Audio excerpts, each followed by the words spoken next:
So thanks so much for stopping by for another edition of Friday Fruit.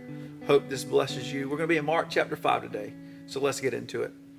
In Mark chapter 5, we read that the disciples and Jesus are going across the Sea of Galilee to go minister in multiple cities. And when they come and they get off the boat, they're met by a demon-possessed man. Now, Scripture says he has tried to been chained, subdued, but nothing that the people of the city tried could overcome him. And so he comes to Jesus, and he comes and he bows at his feet.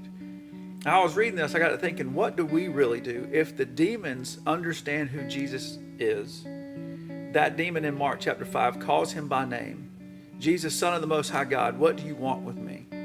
And then he has the understanding and wherewithal to bow at Jesus' feet. Which brought me to a question of what do we really do in Jesus' presence? If even the demons know who he is, give him reverence and bow at his feet, what do we do in the presence of Jesus? As the story continues, Jesus heals the demon-possessed man, and he sends the demons into a herd of pigs, which go into, they run into the lake bed, and they drown. And as that happens, some of the herders see what's going on, and they run back into the city, and they tell what Jesus did.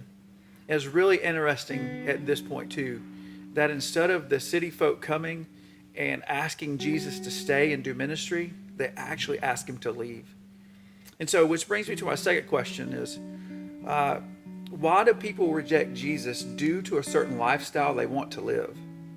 Now, it could have been that they were afraid, maybe, because Jesus cast out the demons into the pigs and they ran off down the hill and ran into the lake. It could be that they didn't want Jesus to minister there. But I think it's an interesting question. Maybe fast forward through time to us. What do we do? Do we choose a certain lifestyle over a relationship with Jesus? So we have to understand, though, when Jesus healed the demon-possessed man, he changed him physically and he changed him mentally. And I think maybe that's a little bit of the fearful part, that maybe we don't want change in our life. Maybe to come to an understanding of who Jesus is and what he's about, we're going to have to change some things.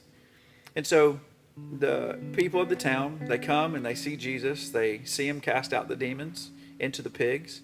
And then they saw the result of what happened was a man that was demon-possessed, now sitting in his right mind and clothed.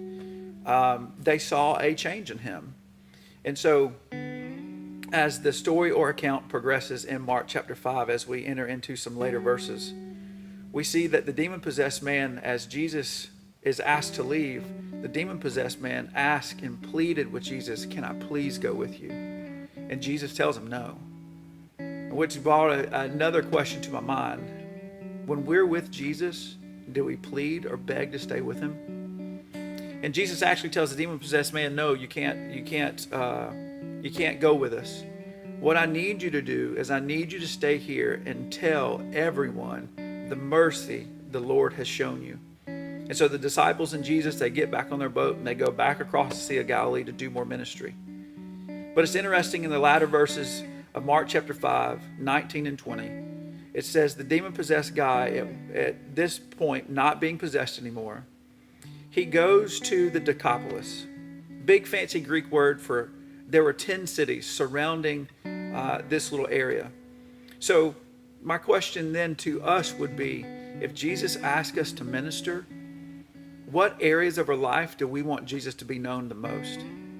Because the demon-possessed man, after he gets healed, the demons are gone, he goes back into the town and he tells about what Jesus had done for him.